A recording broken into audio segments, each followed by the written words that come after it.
You're listening to the Liminalist, the podcast between. I'm Jasun Horsley, and this week I'm talking to Hunter Muse about her experiences with Carlos Castaneda, Cleargreen, and tensegrity.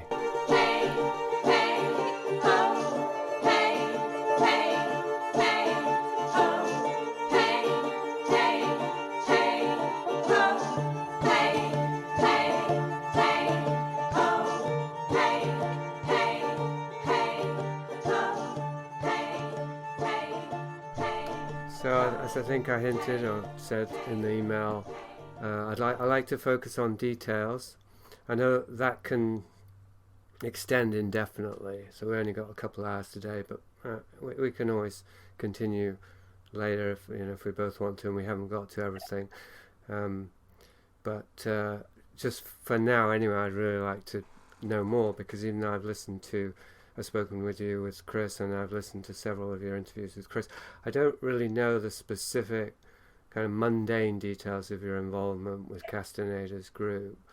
So if we could just start there with a timeline, like how did you hear, because obviously you read the books and all that, but how did you first become involved with the group?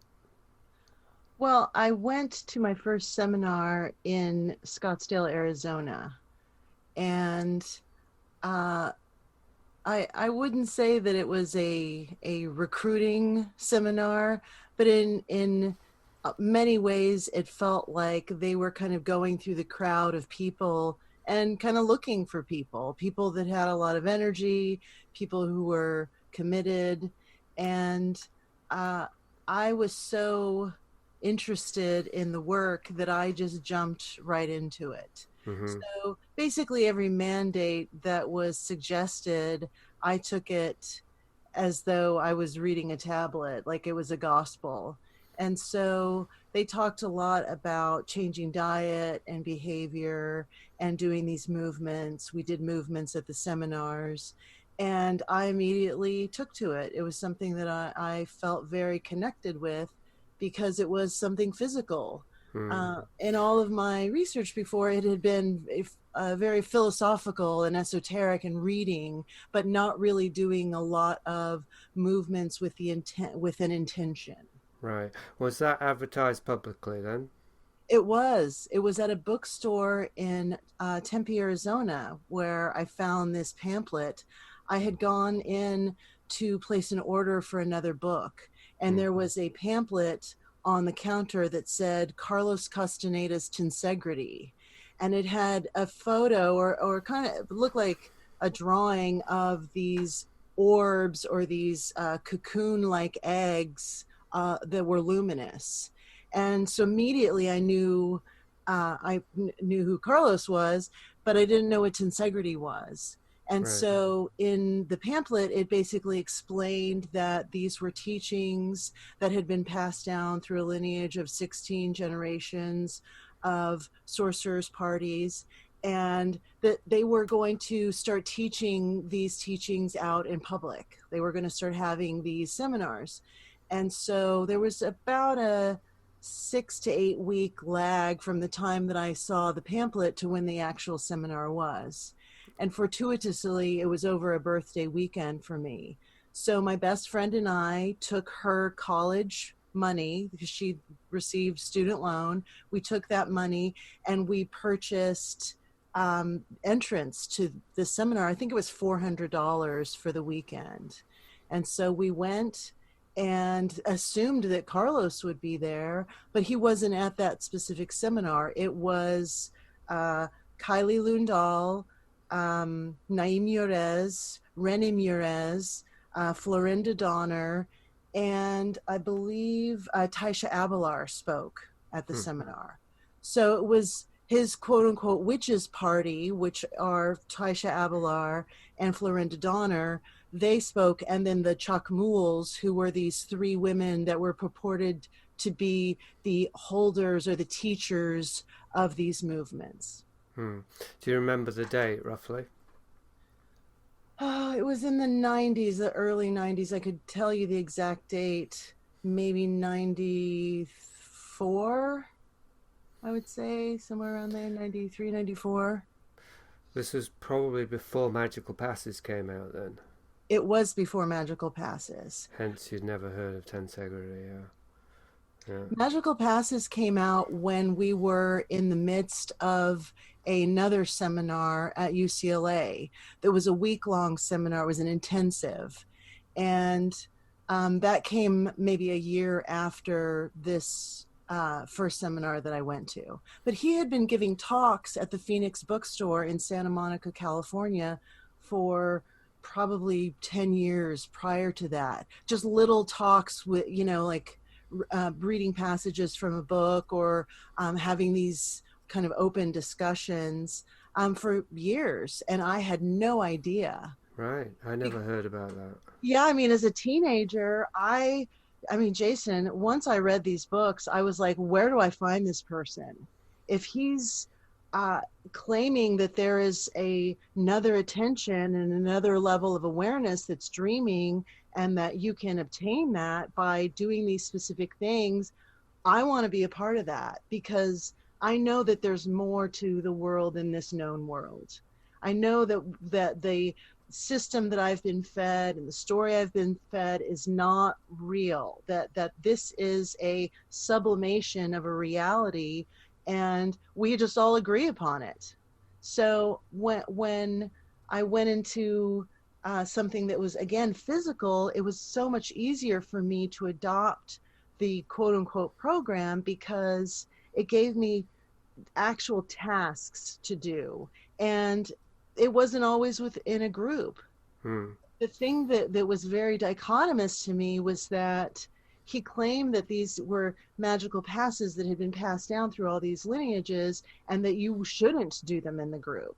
That in reality, this should be almost like yoga. You shouldn't really practice yoga in a group of people. That's a private, it's like a spiritual endeavor. So I felt like, okay, I want to jump into this and the mass is important, and to be able to move with the mass, 400 people in a room doing the same movements, there is something that happens there energetically. And so I was attracted to that. But what I was really fascinated by was what happened when I did these things alone. The dreaming that I experienced. Right. So there were roughly 400 people at that first seminar. Yes. Right. And you were given tasks right away. I mean, you were shown various things and then you were told to continue alone in your own time. Yes. And they sold videotapes there. And you can get all the tensegrity videos, they now have them on YouTube. So if you type in tensegrity, you can see the movements that I was taught initially for the first 10 years of my involvement. And what he said once Carlos was introduced into these seminars, he said there are thousands of movements, that they were just showing us a specific branch of these movements to do specific things. So, one of the intents was to become an insect. And this is all, again, to shift the assemblage point, to change your perception. Instead of being a human, try to go into the physical body of being a bee or a wasp or some other type of insect, because these are ancient beings that actually are magical beings, and you're trying to connect this thread into their phylum, basically. So you're trying to connect with this ancient knowledge. Mm-hmm. And what was your initial impressions then of the individuals there, Florinda and Taisha and the others? That's a great question because, again, as you kind of step away from a period of your life and examine that period of your life, you try to unpack what it is that drew you in. Like, how did you become indoctrinated, and what was the sales pitch that worked? And for me, I saw two very vital women that were clearly in their 60s, but had the bodies of 25-year-olds, seemed like they had a tremendous amount of energy, and they were very clear in their intent and everything that they were saying. So I don't know if you've ever spoken in front of hundreds of people. I know that I haven't. The biggest crowd I've ever spoken in front of is 100 people, and it's extremely intimidating. And Mm-hmm. to see these women be able to comport themselves and answer questions from a mass of people who have a very, very specific idea about these books and what Mm-hmm. these books mean to them was incredible. Like they never seemed like they were caught off guard, or like the answers were manufactured or fabricated. This was their truth. And so when I saw them, I was like, wow, these people have their shit together. They know what the fuck they're talking about. They're not just uh, snake oil salesmen. So I think that was the thing that I was immediately drawn to. First, that it was women. Secondly, that they were not really they didn't seem to be very focused on their looks, or wearing a lot of makeup or very fancy clothes. It was all very understated, but there was a little bit, you did feel a little bit of this culty element, because they all had short hair and they all had this kind of same shine and glint in their eyes. And so there was something that I responded to. They had energy. That's probably the best way I can describe it. And when you said initially that you felt that there was some kind of recruiting going on right from the start, is that with hindsight, or were you aware of that at the time? I felt it at the time because, when you go into these hierarchical situations, the first thing you're looking for is who are they um, speaking to? Who are Mm. they attracted to? Who are the people that they are responding to like they know them? So then it was like, okay, well, why is it that person and not that person over there? Mm-hmm. So I think that was the thing that I was trying to figure out from the beginning, because I am extremely skeptical. And I have seen people go into cult like situations or cults, and I know how easy it is for this insidious indoctrination to happen.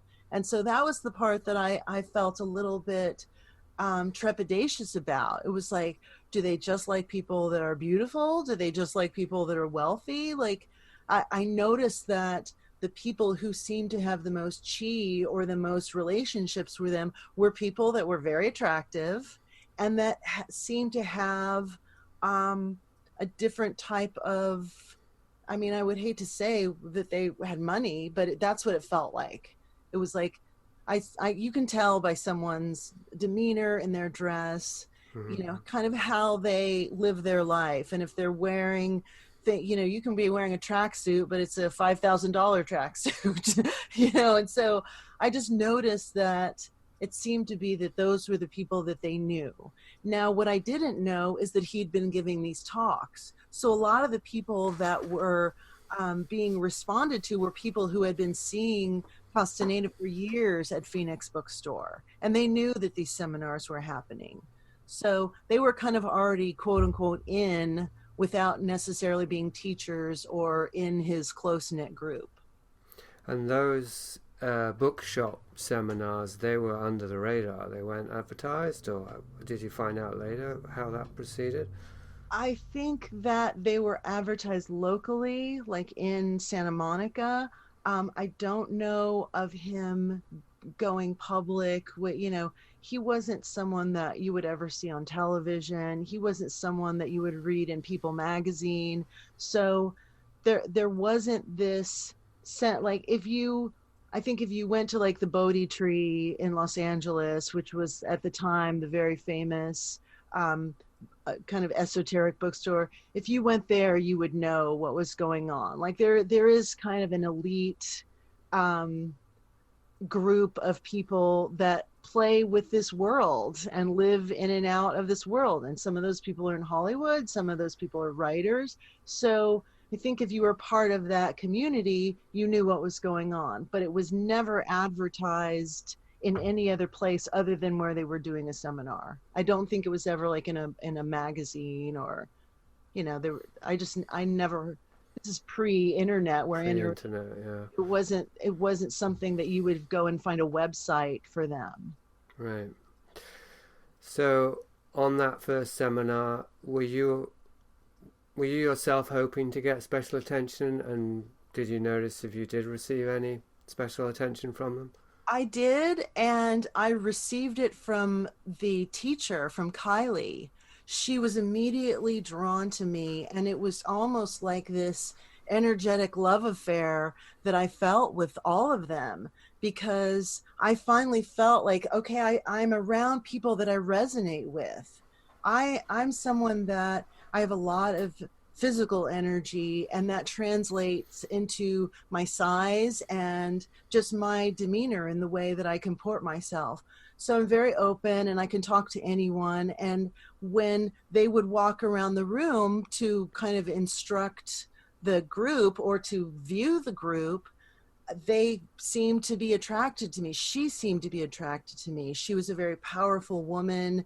She had this very almost like Easter Island face, with this very pronounced brow.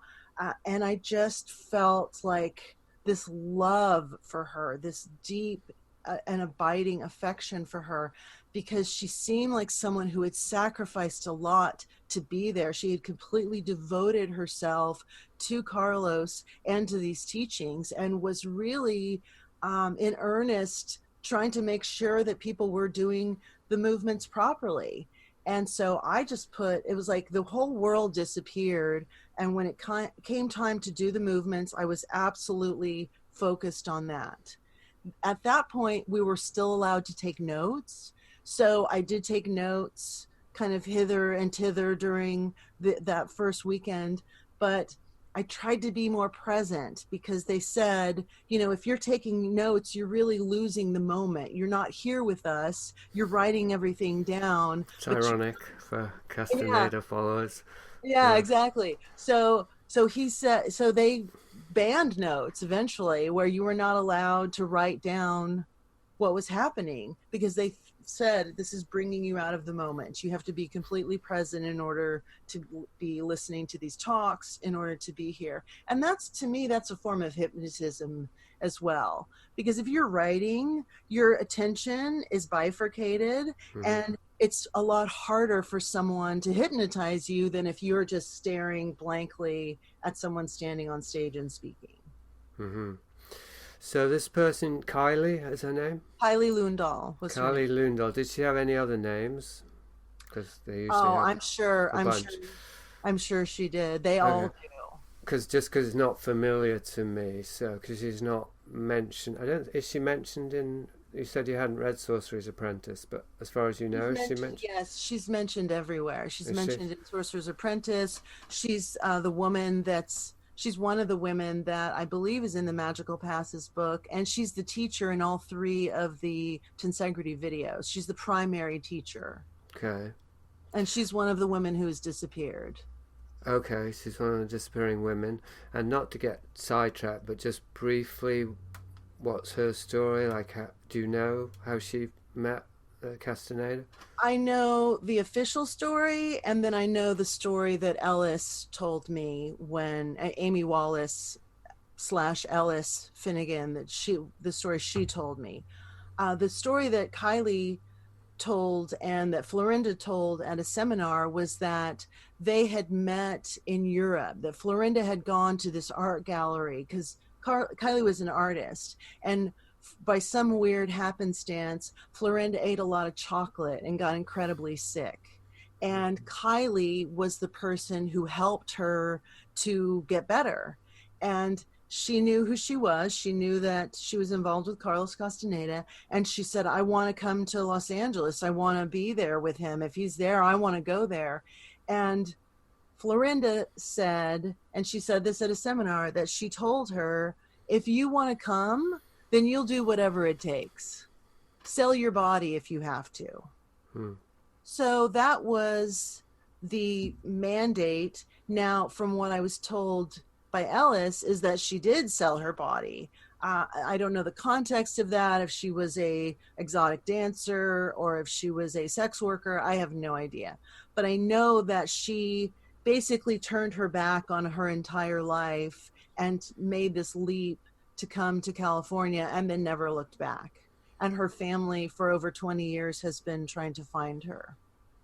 Okay, so that was the official story, or that was Amy Wallace's version? That was the combined Okay. official story and Amy Wallace's story. Amy Wallace said that she prostituted Oh, herself to get the yeah. money. I think that might have been in the book. I mean, that rings a bell. And yeah, and Florinda said, "You'll do whatever it takes to get here. If you want to be there, you'll do whatever it takes." Right. Because she wanted to leave right then. She was like, "I want to get on a plane with you. Like, let's go." And they're like, "No, you got to do this on your own." Right. Okay, so when was your next experience after the first seminar? Well, I mean, once I found out there were seminars, I just started to go on that cycle. And it was just like any seminar that I could get to, I was going to. There was a women's seminar that I went to over a weekend. There was the week-long intensive seminar that I went to. And then I found out that they were starting to have, and we went to New York. I went to Mexico City. So what I found out was that they were also having these secret Sunday classes. So they would have the primary seminar, and then every Sunday, Carlos had a group of people that varied from 10 to 30 people in this group that would meet every Sunday in Santa Monica at a place called Dance Home. And Ellis was one of the people who was the organizer who would call people and tell them to come to this secret Sunday class. But it very quickly became a not secret because people who weren't invited to the class, who knew what was going on, spread the word to other people that were, peripheral people that were going to seminars and saying, "Hey, you should try to get invited, or somehow you've got to get into this thing. Like, this is another meeting with him where you can actually do movements and actually have a private audience with him." And so I am kind of the Groucho Marx person. I don't want to be involved in a club that would have me as a member. So Mm-hmm. I didn't try to get into this thing. I wanted to be invited. Like, I was still a little bit haughty in my ego. Like, they came to me and said, "You're not a bored fuck. You have a lot of energy. You can do this. If you want to do this stuff, and you can make this leap. You have enough chi to do that." And so I took that as, now I'm not best friends with these people and I get to hang out with them all the time. I took it as like, here's your homework. Now go do it and let's see what happens. And so that was really more my energy, is that I wanted to have my own experiences. I didn't want to try to link myself to other people and have other people tell me what the experience was. I wanted to see if I could do it. I wanted to see if I could dream. I wanted to see if I could accrue inner silence, if I could stop the world. And the more I did the work, the stronger those instincts became, and the easier it became to get me closer to being able to do those things. So that was really the hook. Getting together with him, of course, like anyone in their right mind would have wanted to have any kind of an audience with him. But again, I wanted to be invited. I didn't want it to be that I was like a puppy, like begging to get in. I wanted them to want me. So did you end up going to the Sunday meets or not? I went to one that was for Spanish speakers, because he had the quote unquote secret Sunday class, and then he had a class for people that spoke Spanish. And I was invited to one of those, and I was given an audience with him at that one meeting, because the person that I was with, we were going to get married. He was my cohort, my partner in this world, and we met at the UCLA seminar. So he wanted me to meet Carlos and get Carlos's opinion of me and whether or not he should marry me. And Carlos took one look at me and he said, "She's not a bored fuck. You can't ever have sex with her. If you do, she'll kill you." Because this guy had very little energy, and he felt like he was, in this grease tunnel, and he was trying to crawl his way to the top to get freedom, because he was so a board fuck. He had no chi. He used to tell me, when my parents conceived me, my dad rolled over and stuck his dick in my mother, and that was it. So there was no passion. So he felt like he had no energy. And Carlos reinforced that.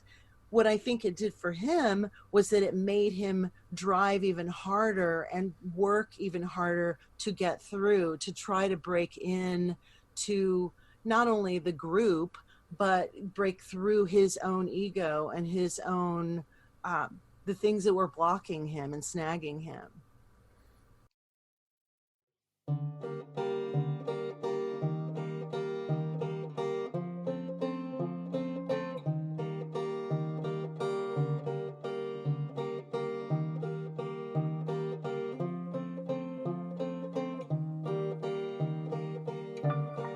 This is the wind calling, inviting me out, knocking against my window, whispering, play with me, please, please. The glittering flakes falling from heavy white clouds.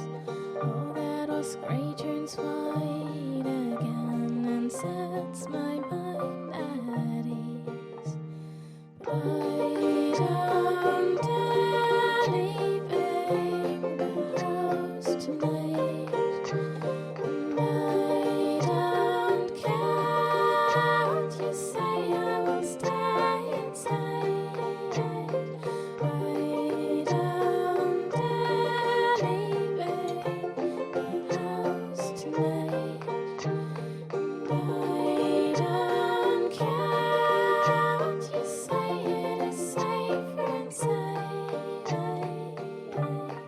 None of my friends calling to ask what I do. I could answer, I'm crossing their names off the list in my heart, and spend most of the day scrawling weepy letters to you, only to grab the paper and tear it apart. And I don't dare leaving the house tonight, and I don't care what you say, I will stay inside. I don't dare leaving the house this week, and I don't care what you offer, it's not what I seek.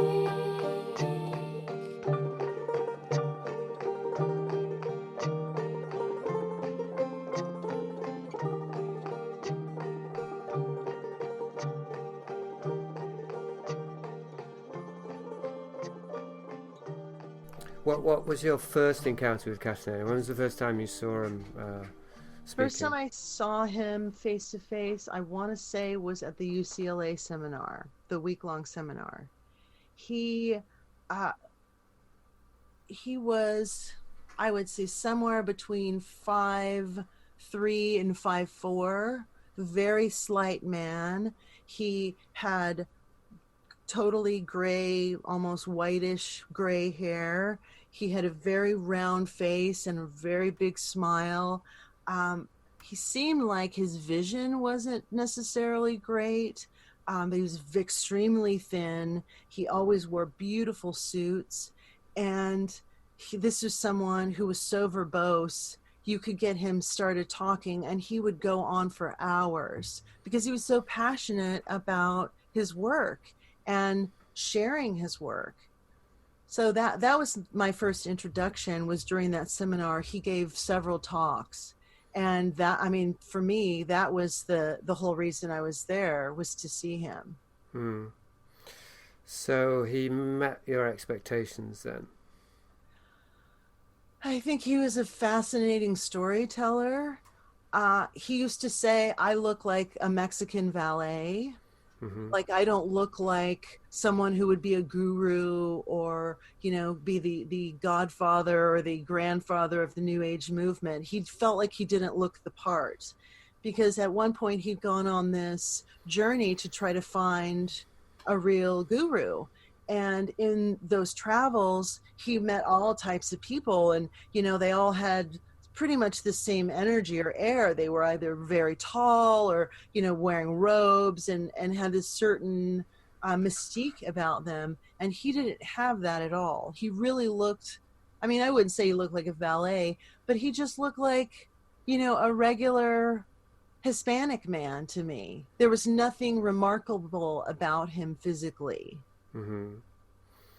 Sure, but that wouldn't, I mean, I don't know exactly, of course, what your expectations would have been, but if I put myself in your shoes, I wouldn't have expected him to look physically different in any way. I certainly wouldn't have expected him to appear guru-like, but I would have expected something you had said about your impressions of the women, like an unusual degree of vitality, and then I would have expected, I guess, something like a mysterious, quality of wisdom and power to be emanating from him. Something along those lines, I guess, was more what I was referring to.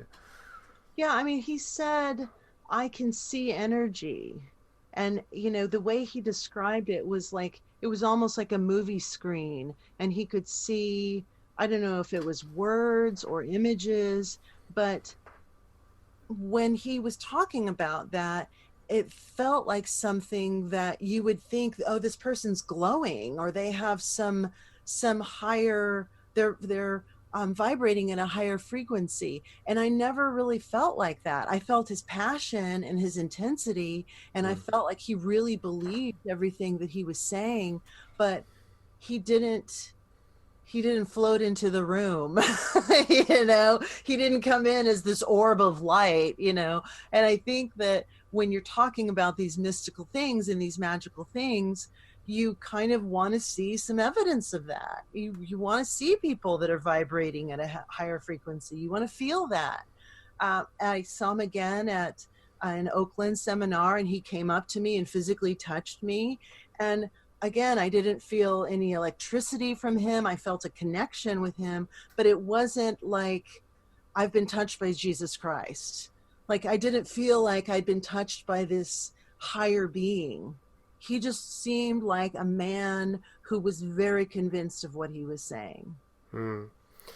This is possibly a kind of impossible question, but maybe you've thought about it. If you had met Castaneda and started going to seminars without having read any of the books, how different would your experience have been, do you think, and how likely is it that you would have got pulled in? That's a great question, Jason. No one's ever asked me that. I think that had I not read the books, it would have been impossible to indoctrinate me, because I didn't have, if you just take the movements as what they are, it would be very easy to say, oh, this is Tai Chi, or I'm doing something that's very yoga-esque. But because there was a background there and there was a backstory there that he claimed was the catalyst and the impetus for all of these experiences, that was the thing that really hooked me. What I found strange was that he never mentioned tensegrity in any book. He never mentioned recapitulation in any book. None of these things were brought to the fore until allegedly the Blue Scout came back. He brought the Blue Scout back from the second intention. Recapitulation is in the books. I'm not sure what point, but it's definitely in the, I think it was 5th or 6th or something. Yeah. So it's in a later work. It's not like in his initial first or second book. No. And do you think that most of the people who were there, if not all of the people, had read the books? Absolutely. Absolutely. And how much was he referring to the books or to Don Juan, or how much did it feel like it was a continuation of the teachings in the books, and how much did it feel like it was his own thing? He referred to Don Juan constantly. He referred to the old seers constantly. He referred to Don Juan's party constantly. He now just added this layer that had been a secret layer for all time. So that was the thing. Again, that was the thing that was a little bit bizarre to me. It was like, well, why didn't you really discuss these magical passes in the first book? Why didn't you ever talk about Don Juan doing these magical passes? I always found it interesting that he knew none of the Yaqui language, that none of his experience really is consistent with the Yaqui people at all. So to me, I was like, well, what part of this is Toltec or Yaqui knowledge, and what part of this is Don Juan, this person that you allege that you had these experiences with? So that was the thing that felt inconsistent to me. Had he been talking about tensegrity all along and then suddenly said, okay, now I'm going to teach it. We've been talking about this for 40 years. Now it's time for me to give this to the world. I could never figure out why all of a sudden there were these seminars. I could never figure out why all of a sudden there were, like, he was marketing it, why there were the books, and, you know, he was giving interviews in magazines. He did an interview in Details magazine. It just seemed so off brand for him to suddenly be selling freedom. Mm-hmm. Did you ever find a satisfactory answer to that? They wanted money. They wanted money. Couldn't he just have written more books, though? Well, I think he'd kind of played that out. I think he'd played the subject out. It's like, once Don Juan made that leap, what's the next, you know, how do you manufacture him returning if you don't know where he is? So I think that was a stretch. So it was easier to bring in this new system of movement that Florinda had practiced karate, Taisha had practiced karate. I think that their influence was very, very resonant with him, that it was very important for him to include them. And this was a way to kind of sell this package, this mystical package. So he's got these witches. He has this story that Carol Tiggs was gone for 10 years. He has the story that he brought this little girl back from the second attention. Now she's his daughter. Now she's his wife. So he has all of these things that he's kind of taken, and now he's adding this other element of, oh, and if you're interested in doing this work, here's the system that you need to actually make that happen and do it. And so it seemed very manufactured. Like it didn't seem like it was coming from a place of like a true altruistic desire. And someone even asked at a seminar, well, why do you charge so much money for these things? Why do you charge for seminars? Why do you charge for these videotapes? If you're trying to share this with the world, why isn't it free?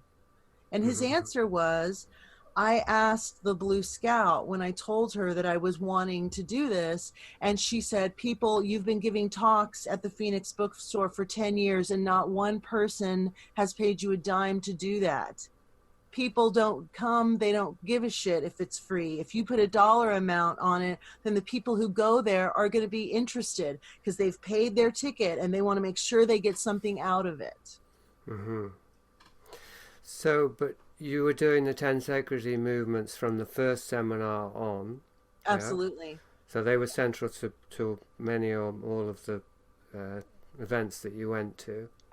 That was the whole reason for the events and the lectures.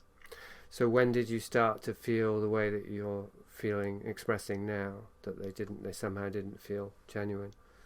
I think again, this is where, you know, it's very hard to kind of unpack this stuff, because I feel like anything that you do with pure intent, if you decide to take on yoga with pure intent, that can be a spiritual experience. If you decide to meditate, that can be a spiritual experience. Anything that you put your energy into and really divorce your ego from that experience, I think that you have the ability to have new information and to gather new information. So in the whole time that I was with the group or going to these seminars, I was very much active in the movements and doing the work. When probably 2013, after I worked with Alice on her book in 2000, in 2013 is when I really started, after that 13-year period, where I really started to examine what had happened. And I did a lot of research, and I was like, was this a cult? Was I indoctrinated into something? Did I give away my sovereignty to something? Not what did I get back from them, but what did I give up? Like how much of myself did I really devote to this? And in doing research, I started to figure out that there were these pockets that the government was working with all over the United States that, unbeknownst to a lot of researchers, they were doing private funded studies by the CIA. And so it came to me, I said, maybe it's very possible, because he was in UCLA, he was in the anthropology department, it was still in the height of the MK Ultra program, these things were still going on. It's very possible that he could have been a unsuspecting beneficiary of one of these studies or one of these funds. And it would be a stretch to say that he had been hypnotized and he had created this character, but I don't know. I really don't know what what the seed of where he decided to come out with Don Juan was. I don't know what it was inside of him that decided, okay, now's the time to write this book.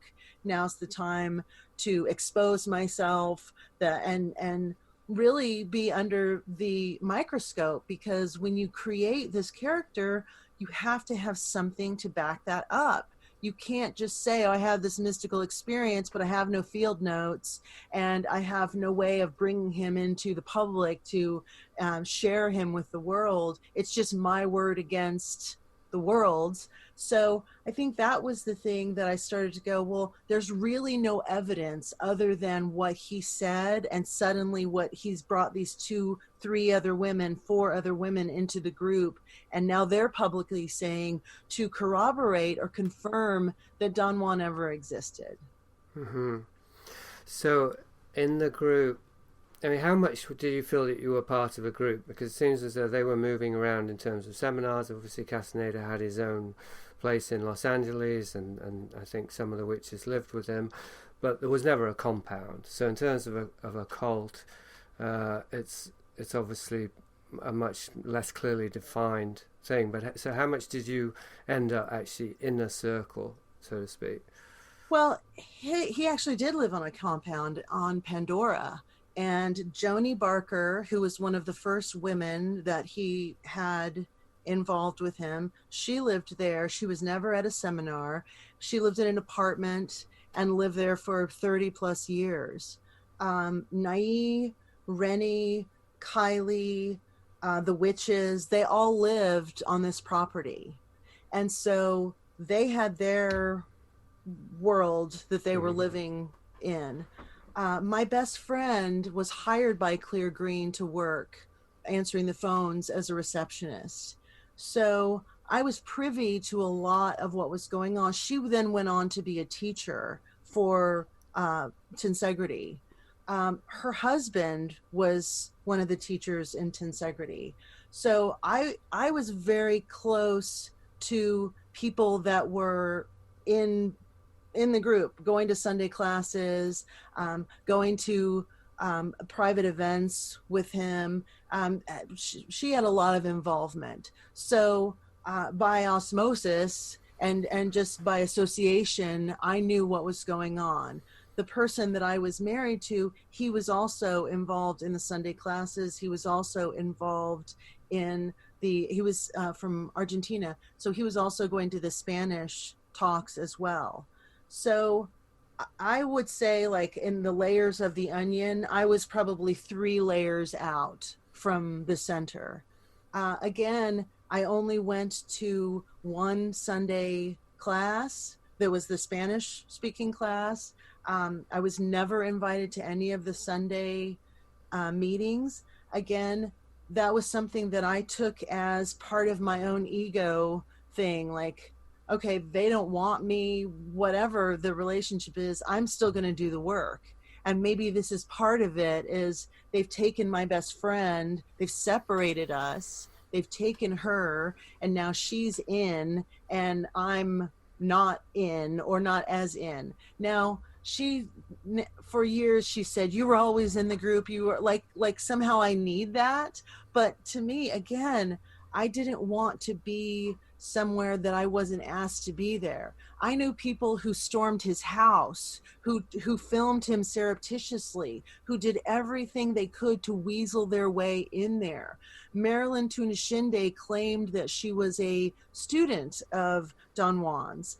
Carlos very clearly said, this woman has no part of our group. She has nothing to do with us. She never knew Don Juan. She's living in her own fantasy. So because I was still a young woman and very like egocentric, I didn't want to be like trying to shove my way in there. I wanted them to invite me. So anytime I was invited to a movie or anything that had to do with the group, I was more than happy to go, but I wasn't going to try to secretly find out where the Sunday class was and then force myself in there. I just felt like if they want me there, they'll ask me. If they don't, they won't. But I noticed that the women that surrounded him were very protective of him. And so they blocked a lot of people that tried to have interaction and contact with him. So his ex, Margaret Runyan, and her son, CJ, they tried to go to seminars. They tried to go to the house. He had a restraining order on them. He made sure that they were blocked and not allowed to come to any of these seminars.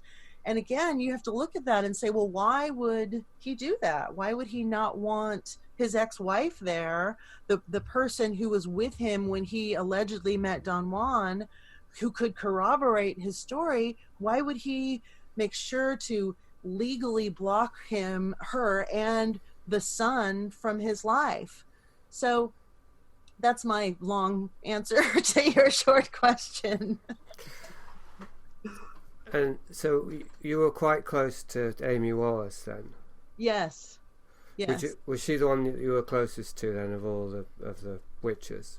Well, Amy Wallace wasn't a witch. She was his lover. She was someone who was involved with him throughout her whole life. She met him when she was 17 years old. Her father, Irving Wallace, was a quite famous writer. And again, Carlos liked to swim in these circles of famous people. And so he loved to be invited to parties with famous people. And he and Amy met in, I believe, Berkeley, California. And she talks about that in her book and how they first met and the relationship and the connection. When we were from the beginning, after that first seminar, a lot of these things were cost prohibitive. So I had to figure out a way to get the money to fly to New York, to pay for accommodation, to be able to pay for the seminars. So they did what they called a work-study program. So I started to work for the seminars, and I would do set up and break down and help with the sound, moving equipment in and out. And so I got to be close with Amy, because she was one of the people who was very much a part of the organization of these seminars. I got to be close with the people who ran the sound, and these were all people who were in the Sunday class and connected with him. So my way of being a part of it was service. It was like, I want to be a part, but I don't necessarily have tens of thousands of dollars to take a year off to be jumping, globe hopping around the world to go to these seminars. So I did whatever I could to bring those costs down to be able to afford to go. And when you're in these kinds of environments, you kind of see behind the velvet curtain. You get to see the real people.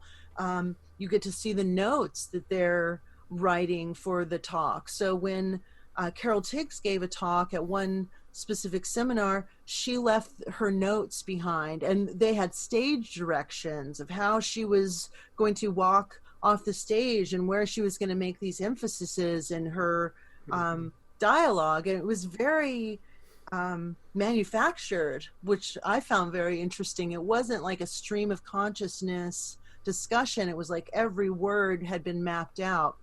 And so at the end of this particular seminar, I found these notes, and one of the inner circle came just stampeding into the room trying to find her notes. And I said, "Oh, here you are," and handed them right over. And it was so amazing. It was like these things ingratiated me because I became like a trusted person. They knew that I wasn't trying to bust them or to take anything that wasn't mine. I was very much like, I wanted to have this clear intent and this clear energy with them. And so it was important for me to do everything that I could when I was there to be impeccable and have integrity and not try to catch them out.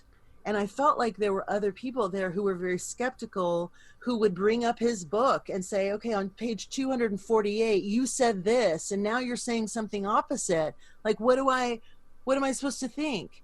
And at one seminar, he said, "Throw my books away.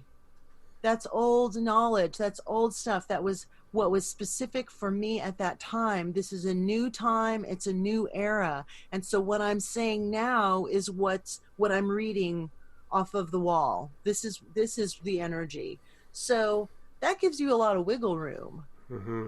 You're suddenly questioned about something very specific that you said, and then you whitewash it and say, "Oh, that doesn't really matter. Now focus on this."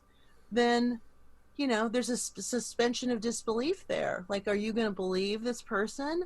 And I think for the most part, people who were paying their money because they paid their money and they were trying to get something out of it, they wanted to believe. I don't know that they were doing the work.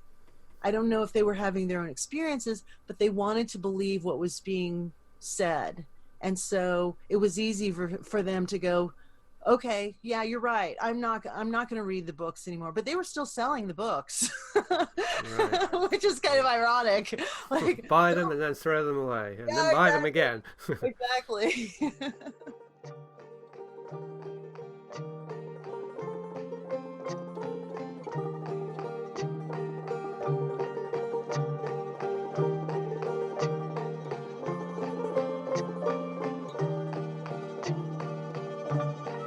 This is the wind blowing the tiles off of my roof. Howling, you can't hide in there forever, my dear. Crawl under the bed, knowing I can't get unable to move. Listen, and it's so warm and safe in here.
So coming back to Amy Wallace then, at what point did she start writing the book that became Sorcerer's Apprentice? Do you remember?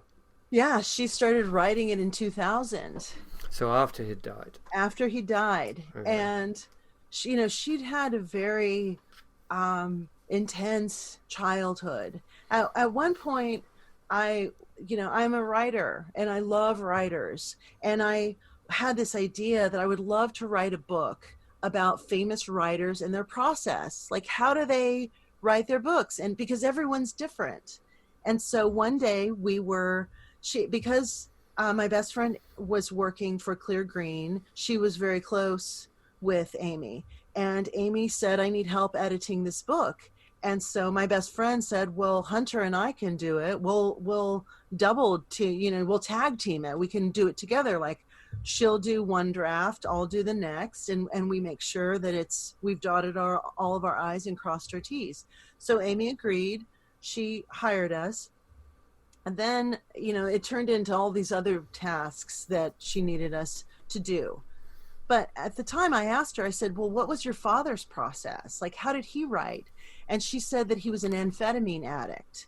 So he would wake up at 5 o'clock in the morning. He would start his ritual of amphetamines that were prescribed by his doctor and write until 5 o'clock. At 5 o'clock, he would turn to alcohol and depressants. And then at night, they would have dinner parties and they would, have cocktail hour and socialize. So she grew up with two parents who had active drug addictions. So taking pharmaceuticals was a very normal thing in her reality. That was something that you saw your mom and dad do. And so she adopted that behavior, I would imagine, at probably a fairly young age. And then that just went throughout her adult life. I think the anxiety of the way that Carlos left and the witches left and the abruptness of it threw her into her disease probably far deeper than she imagined that she could ever get out of. So when we started editing the book, it was very incoherent. It was extremely inconsistent. She was having drugs delivered to her from this company that delivers methadone. If you're, a hyper wealthy person, you never have to go to a methadone clinic. You never have to go to a pharmacy to get your drugs. You get it all home delivered. So she was getting these massive amounts of drugs delivered to her home. And the predominant meetings that we ever had would be, she would be in the bathroom shooting up or taking pills, and we would be in her bedroom with just tons and tons of these chapters just strewn all over her bed, and then kind of slipping something underneath the door. And as she sat on the toilet, she would rewrite something in her scrawl and then hand it back to us. And then I would go, and I had one of her laptops there, and I would retype what she had written. But in a 12-hour period of working for her, I would go home and I'd have my pages, and my best friend would have her pages, and we would edit those pages. The next day we'd go to work and she'd go, oh, throw those away. I rewrote that last night. Right. So it was this hamster wheel of trying to rein in this person who was on a cocktail of pharmaceuticals that took her to all different places where she would be up all night writing and crying and, upset. And I think it was her coping skill that she needed to write the book, but she couldn't keep her shit together to write it, to make it an easy process. So that was the challenge that I had, was that I really wanted the work out there, and I really wanted her, I was a champion of her, and I really wanted her to tell her story. But I felt like there were points where I wanted it more than she did, because she was so in a fog that she couldn't get it together and she couldn't keep it together. And so she, and Carlos talked about this when he was still alive. At one point during a Sunday class, he said, you guys are telling Ellis all of your secrets. like, why are you doing this? Why are you dumping all this stuff on her? And then it makes her really sick, and she gets really freaked out because you've told her all these private things. So I feel like she felt like she was a little bit of a dumping ground because she was the bridge between Carlos and, you know, these 30, 40, 50 people who were trying to get into this Sunday class. And so he said at one point, he goes, "Why, she's a writer. She's going to write about you. She's going to tell your secrets if you keep telling her this stuff." And she, in fact, did. Like, a lot of the stuff that she put in her book was stuff that she culled from other people, that she was trying to corroborate her experience with other people's experience. And I think that it was very clear that when you're telling someone else's story, you don't always necessarily get the nuance. You don't always necessarily get it right. And that was the part that got really difficult for me, because I felt like there was almost like this vampiric thing, that she was in this hole and she was kind of trying to drag us down there with her because she was so depressed and so upset after he'd gone, because they very unceremoniously left. After he died, they hid the fact that he died. Then all of a sudden, all of the women's phones were disconnected. They were seen leaving the house and never came back. Now, that was cutting off from Ellis. That was cutting off from all of the other teachers, from the men, Bruce Wagner, all the men that were in the group. It was like, here today, gone tomorrow. And so I think that was a extremely hard thing for her, is that she had basically been abandoned and with no word of where they went or if they were alive or dead. And I think that that left a big hole for her. She was not close with Carol Tiggs. They had a very divisive relationship. So it wasn't like she was going and having deep and meaningfuls with Carol. Carol held up in her house and wasn't publicly seen for a while after he was gone. So there were these big question marks of what happened. Like, you guys claimed that he was going to die the death of a warrior. You claimed that he was going to burn from within. At one seminar, Kylie claimed that she came in the room, and this was toward the end before he died, and she said he had shrunken down to 4 feet, like he was leaving. But it was like his body had gone from this normal sized body and had now suddenly become smaller and smaller, like he was literally disintegrating. And so, you know, when you hear these things, it's like, well, what the fuck happened to him? Did he die a normal death? Did he burn from within? And so there was a coroner's report. His body was taken to LA County, as they always are. Like, he went through the process of a man who died an ordinary death. And so it was like, that doesn't make sense. This was the Nagual. This was the holder of the truth. Like, how is this person, if this person couldn't make it, then how the fuck do any of us have a chance to make it? Because he died of cancer. You know, he didn't burn from within. He didn't do what they claimed. And instead of coming out and saying, we don't know why this happened, but this is what happened and it happened this way, they still tried to throw this veneer over it, like, you know, he died a magical death. But because I knew Amy and I knew her well, I knew what really happened. And so that was the thing that was so disenchanting for me, because it was like, this can't, like, how could he have not done what he claimed he was doing? So for you, it was a combination of his death, the circumstances of his death, with what you began to find out about the goings on of the inner circle via Amy. And just horrible, horrible things. You know, they played this game. I mean, Jason, it's so sick. Like, now that I think about it, I can't believe that people I love were involved with this. But it was like changing sex partners. Like, if you had sex with Carlos, then these women used that power against men So they would say, like Amy said, like, I've had sex with Carlos, so if you want to achieve freedom, if you want to make it, you've got to have sex with me. And so she tried to lure men in that were in the group that didn't necessarily want to be intimate with her, like created these environments of like foursomes and, you know, group sex situations.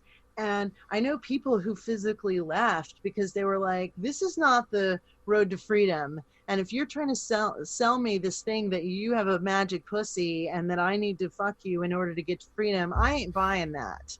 And so that's when, again, I started to be like, this is weird. Like, he's done these weird things where he's stolen their jewelry and, you know, he's called these people all types of horrible names, and he's had all these enmeshed weird relationships with these people, and now these women are trying to use their sexual power against men for some odd gain I don't know or understand. It was like all of it started to unravel. And I think the way, because it was left so hastily, I think so many people reacted in different ways. There were people who went and tried to kill themselves because they were like, he's gone, I got to go try to grab the back of that comet, like the tail end of that, and maybe there's still a chance to get to him. So this is one of the theories that Amy put in her book that I have a really hard time with, and it's the trigger effect. Because in the Eagle's Trust, which is his will, they talk about a triggering event, which means that how the money was distributed changes if this triggering event happens. So if these top witches disappear, then the next level of this hierarchy gets the money and gets the movie rights and gets control of basically his whole legacy. And so she opined that what the triggering event was the trigger effect, that the witches all went to a cave in Death Valley and stood in a circle and shot each other and killed each other to, again, make that leap and reach him. I don't think that happened, Jason. I'm not saying that these women were egomaniacs. I'm not saying that they had no love for him. But I have a really, really hard time believing that these multi-millionaire women went to a cave and shot themselves and left the money, their wealth, to the Cleargreen organization. I just don't buy that. So where has the legacy gone to then officially? Okay, well, you can see on sustainedaction.org. You can see how everything was distributed. What's really weird is in the very end, he gave all of his film rights to a woman who had just begun to go to the seminars, kind of at the tail end, this very tall blonde woman, that he signed over all the film rights to her. So now she has the right to make films about his books. What's her name? Haley Van Oosten was the alleged name that she was given. Her legal name is Nina. Okay, and what about the rest of the heritage? Well, from what I was told, the women, the witches, left, and they left the country. Now, you're talking about people who it would be very easy for them to get identification, false identification. I know people that were in the group and very close, enmeshed in the group, that knew where to get false documents in Los Angeles. This was something that was very well known because there were people that were not legal to be in the country. They were in the country as tourists and yet working or wanting to work. And so they got fake documents so that they could work legally in the United States. So these people knew how to access that type of stuff. I believe that when he left, they hid the money that they wanted and needed to hide, and they jumped ship and they left the country. I don't think that they're dead. I think Florinda, Taisha, and Kylie, and also Talia, the woman who was the president of Cleargreen, I think they're all still very much alive and that they're living overseas. I think there's been enough time between when these seminars were happening and they were out in the public and now that they could have easily changed their appearance. And they were known for stalking and taking on other personalities and other appearances, even being men. So it's not it's in the realm of possibility, is what I'm trying to say, that they could have just jumped ship. Sure. But again, all the monies, all of that stuff was distributed amongst the people that were either teachers or close within that close-knit group. Oh, so there wasn't a large single sum that went anywhere. It was just distributed among a large number of people. I think he had assets in the $1.5 million range. That doesn't include the home. They have sold that home. And as far as the Cleargreen thing goes, what Ellis told me is that on his deathbed, someone said, well, what do we do with Cleargreen? Your organization, the seminars, like, what do we do? And he said, I don't care. Throw it away. Do whatever you want with it. Mm-hmm. So those people, that Rennie, Bruce Wagner, Carol Tiggs, these people are still giving seminars. Okay. All right. So they're the visible inheritors of the Castaneda estate. Yes. Right. Right. Okay, well, I definitely want to get to Bruce Wagner, as you know, but I just want to tie up, if possible, with Amy Wallace and the book, because I think it came out around 2004, something like that. So and you said you haven't read it since it came out, so do you know who actually got it into that finished form? Because it's very smooth and coherent now as a book. I've read it 2 or 3 times, and it's well written, and it all makes sense, and it's very, very compelling and persuasive in terms of exposing the inner workings of Castaneda cult. Well, how accurate it is, obviously, I can't Sure. vouch for, but it's definitely very well edited. So do you know who finally got it into shape? I'm sure it was her editor or her publisher. I'm sure, because she was 3 years, it was actually released in 2003, and she was 3 years behind the deadline. Right. It was supposed to be finished in 2000 when we started working on it. She had a 3-month window to write the book.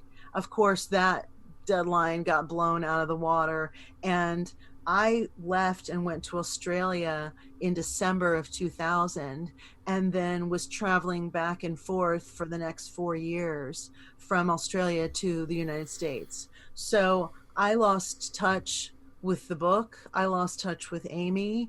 And I know people who were still very much involved with her, and I think that she went into she worked more directly with her editor and didn't have people with her working directly. So I think that's probably who really tightened up the book in the end. I wonder, maybe did she clean up with the drugs, do you think? Oh no. She No. never did. No. I mean, the drugs are what killed her. Yeah. I sent you a link of an op-ed that her brother wrote in the Huffington Post, because he'd lost his sister to a drug addiction, and it was a legal pharmaceutical drug addiction, and I think it was so devastating to him that he had to expose that. I did want to tell you something about my time with her that was actually really hilarious. She, when she was with Castaneda, as I told you before, he demanded that she give away her cats. He demanded that she give away her possessions, her jewelry, everything that she owned, that she was attached to, because he said that she was so attached to these things that these were the things that were holding her back and preventing her from being in this journey and being on this road. And she did these things, but never without resentment. So at one point, when my best friend and I were working with her, she, as I said, you could tell the people who were doing the work and the people who weren't. And Amy really fell into the category of people who weren't doing the work. She told me, I don't like doing tensegrity. I don't like the recapitulation. I'm not into this. Like, I'm not into doing the stuff. She liked him. She was in love with him. She wanted to be with him. But all of the things that he was doing weren't things that really interested her. So when he made her give these things up, it wasn't without resentment. Like, she did it, but then she felt angry about it. So at one point, I had issues with a vehicle, and she loaned me a vehicle. She had this little Honda that she loaned us so that we could go out and run errands for her. Well, she had the car bugged. So she would listen to the conversations that we were having in the car. And then the next day when we would go to work, she would pretend like she had magically dreamed word for word what we had said. So we tested this. So one day we're in the car, and I told my best friend, I said, you know, I really love Amy. She's so amazing. She's so generous. She's so kind. She's just, you know, she's so impeccable, and she's done so much to really help us get through this grieving process of losing our teacher. The next day I go to work, she throws her arms around me, kissing me all over the face, telling me how much she loved me, because she'd listened to me saying all of these loving things about her. So one of the tasks that she had us do, you know, other than editing her book or running and fetching and getting sandwiches or going to Whole Foods for her, she said, I want you to go and steal all of my jewelry back. From who? From Carol Tiggs. Yeah. Now, Carol lived in the same neighborhood, or similar neighborhood to Amy. And so Amy gave us this car. She paid us I think it was like $25, $30 an hour to go and stalk this woman. Now, my best friend and I were never going to break and enter into anyone's home. We were never, ever, ever going to steal anything from anybody. But we wanted to basically placate Ellis, because she felt so entitled and so angry that her things had been taken and given to this other woman that she wanted her shit back. So we would go and sit in front of this woman's house for hours and just watch to see if anyone came and went. We saw Bruce coming in and out of the house. We would just sit there and, you know, sometimes get stoned or just sit in the car and laugh or, you know, whatever. But I just remember thinking, this is fucking absurd that this woman is so trapped and so engaged in these things that she's willing to pay someone to break into someone's head, to commit a crime and to break into this person's house and steal these belongings. You know, and I just remember thinking and saying to my best friend, I'm like, how the hell are we would we ever know where to look? Like, this is such an insane task that she's given us. But you know, it was a job. And so I just treated it like a job. And then we would go back and report, and she would say, you know, did you see Carol? No, she didn't leave her house today. Well, how long did you stay there? Well, we were there for 4 hours. Okay, you know, and she would be very flustered. But I just thought, if you want your stuff back, and you know this woman has it, and you're a powerful being, go and knock on her door and go ask for your stuff back. Mm-hmm. Like, don't make it into this like TV show drama thing where you've hired people to commit a crime for you. It was just so soap opera and so bizarre. But I went along with it because I was like, well, you know, this is probably part of the training, is that, you know, I have to stalk this position. I have to put myself in this role and help this woman because she needs help. But the reality was that we never had the intention of ever trying to go into anyone's home. I just thought it was hilarious that she would even suggest that. I stole a lie. I stole a lie With the brave